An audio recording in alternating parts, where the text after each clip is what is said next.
Brian? Let me have you, Brian!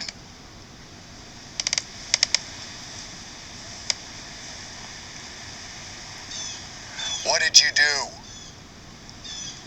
You're living it every night, aren't you, boy? Turn yourself in, Brian. Once in your life, be a man.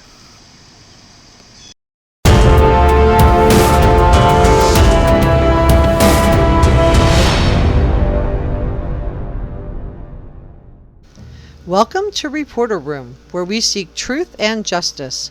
My name is Jessica Della Davies. I'm an investigative journalist. Today, we're going to talk about the fact that Brian Laundrie's life is over.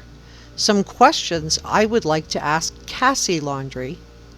Also, can Brian's prior acts of abuse of Gabby Petito be admitted into court?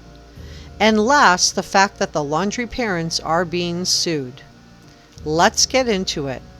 This case is moving fast, so please subscribe and hit the notification bell so you don't miss anything. Everything I say in this video is my opinion, so please stay positive and kind to everyone, every time, everywhere. Let's be good to each other. Brian Laundrie is probably alive, but he's already doomed. Brian is doomed to wander the earth as a hunted man or spend the rest of his life in a tiny cell. Brian is evil and stupid. Franklin Delano Roosevelt stated, "Happiness lies in the joy of achievement and the thrill of creative effort." Brian will never know the joy of achievement. He has no career to look forward to, and his life is over at 23 years old. Brian will never know the thrill of creative effort, and when we look at his artwork, it's mostly copying someone else's artistry. There's little originality, in my opinion, and what is there is not particularly good. Brian will never attend an art college or design school. He will remain running and hiding until he is caught. Then Brian will stand trial for the murder of Gabby Petito and possibly Kylen and Crystal. That's Kylen, SCHULTE, and Crystal Turner, in my opinion. Even if a jury does not find Brian guilty, just like Casey Anthony, he will never live a normal, free life out in the open. Even if Brian somehow escapes being convicted, society will probably always view him with suspicion and as a tainted person. Brian is being hunted like an animal, and he must be looking over his shoulder all the time. So how many Brian Laundrie types are out there? The New York Post ran a story about an upstate New Yorker guy who looked like Brian. This guy had a rude awakening when U.S. Marshals, who were on the hunt for Brian, pulled their guns on him during a nap just off the Appalachian Trail. The Ithaca couple, Severin Beckworth and Anna Bretman, were napping at the lodge at Fontana Village Resort after lunch when they heard a knock at the door and their door burst open. Beckworth said, quote, "Next thing I see is a bunch of guys with riot shields with U.S. Marshals written on them and handguns pointed in my face." The stunned hiker was promptly handcuffed. Beckworth was cleared. He produced ID, but this tells us that the feds are looking hard for Brian Laundrie. Once they catch Brian, he will go to jail.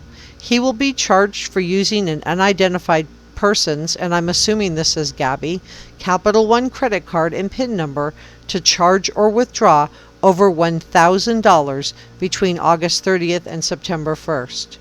We now know that Gabby Petito was probably deceased during this time. Brian has been running from authorities since September 13th, just 2 days after Gabby was reported as missing by her parents. Once Brian is caught and charged with Gabby's murder, will his prior bad acts be admissible in court? Although there is a general rule that prosecutors cannot admit evidence of prior crimes, there are exceptions under Florida law, and according to A.J. Pallinger, who appeared on Fox, There are certain circumstances under Florida law where prosecutors can try to introduce evidence of prior bad acts to show motive, intent, knowledge, modus operandi, or lack of mistake. In my opinion, Brian appears to have played a critical role in what happened to Gabby and the subsequent cover-up. I do believe Brian is probably alive and well for several reasons. One, he thinks he's smart and superior to other people, so Brian believes he will evade capture. He is wrong. Two, he could have ended his life at his parents' house, but he didn't. Instead, he ran away. Three, his parents do not look like they believe that he is gone. They're out mowing the lawn and gardening, looking content, like they don't have a care in the world.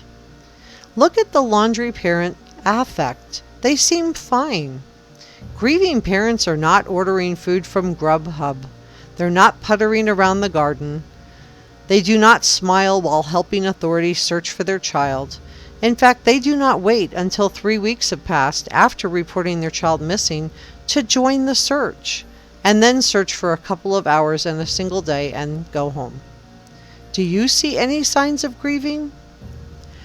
I do not believe Brian is innocent for several reasons. One, innocent people do not run away. Two, innocent people do not lawyer up and refuse to help authorities locate a missing 22-year-old young woman that they say they love. And innocent people do not go camping when their loved one is missing. So let's address Cassie Laundrie and her statements. Cassie's the only one in the entire family who has talked publicly about her brother, and I give Cassie credit for speaking out for herself. If I had an opportunity to sit down with Cassie, I would ask her about the September 6th through the 8th camping trip her parents took with Brian. When she went to Fort DeSoto Park to see Brian and her parents, why didn't she ask any questions about where Gabby was? Cassie says her children called Gabby Aunt Gabby. So did Cassie wonder where Gabby was? Was she told not to ask Brian any questions by her parents? Cassie says she was close to Gabby. So did Cassie try to text or FaceTime with Gabby to see if all was well on Gabby's end? Or at any point after Brian returned home driving Gabby's van with Gabby's cell phone with Gabby's credit cards, allegedly, did Cassie become suspicious and want to FaceTime or talk with Gabby? Did the subject of Gabby come up at all on the camping trip? Gabby's parents were suffering and begging the Laundrie parents for information. And despite this, the Laundrie parents stayed silent and went camping instead of responding to the Petito family. Can you imagine doing that? The Laundrie parents took down signage they didn't like in 2 days, but couldn't be bothered to report Gabby missing from September 1st until Gabby's parents reported her missing on September 11th. Now the Laundrie parents are being sued. They're being sued by protesters for taking down their signs. I hope the Laundrie parents are put under oath and asked questions about Gabby Petito. What question would you like to ask the Laundrie parents under oath? If you found this video to be helpful, please subscribe, like, and thank you for watching. See you next time.